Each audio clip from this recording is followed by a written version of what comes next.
Part time worker नहीं हो, बल्कि आप 9 से 10 घंटे अपनी सेवा आंगनबाड़ी केंद्र पर देते हो।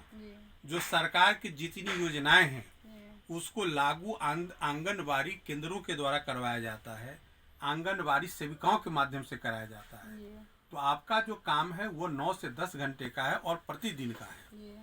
तो इस तरह से आप पूर्णकालिक एम्प्लॉय हो, लेकिन आपको मान दे दिया जाता है जो कि न तो मिनिमम वेज के अंतर्गत आता है न वो सैलरी के अंतर्गत आता है।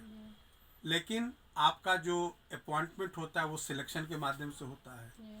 आपके जो अपॉइंटिंग अथॉरिटी होते हैं वो सब गवर्नमेंट के पदाधिकारी होते हैं।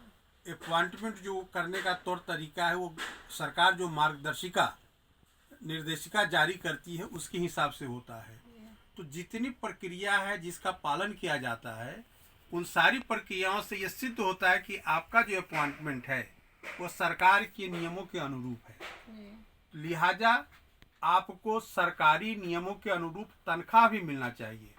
जितनी सरकारी नियमों के अनुरूप सरकार के कर्मचारियों को दिया जाता है वो सारी सुविधाएं आपको मिलनी चाहिए।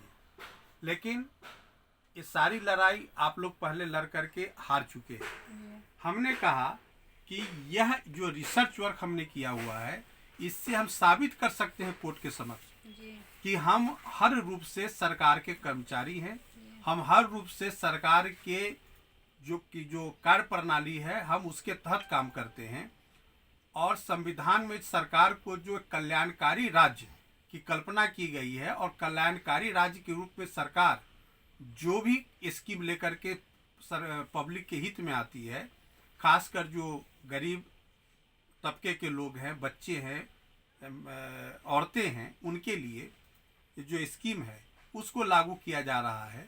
तो ये स्कीम कोई टेम्पररी नेचर का नहीं है, यह स्कीम है तब तक चलेगी जब तक ये सरकार है, जब तक लोकतंत्र है, जब तक संविधान है, तब तक ये स्कीम चलेगी। तो ये टेम्पररी नेचर का स्कीम नहीं है, ये नेचर परमानेंट नेचर का स्कीम है। लिहाजा इसके जो एम्प्लॉई हैं, जब हमारा रिटायरमेंट एज 65 साल है या 60 साल है आंगनबाड़ी वर्कर का, तो रिटायरमेंट भी है, आपके खिलाफ अनुशासनात्मक कार्रवाई भी की जाती है। तो फिर तनख्वाह आपको सरकार के नियम के अनुरूप क्यों नहीं मिलना चाहिए? जबकि अब तो यह एक दृष्टांत है कि तमिलनाडु सरकार आंगनबाड़ी सेविकाओं को पे स्केल और ग्रेड पे हर सुविधा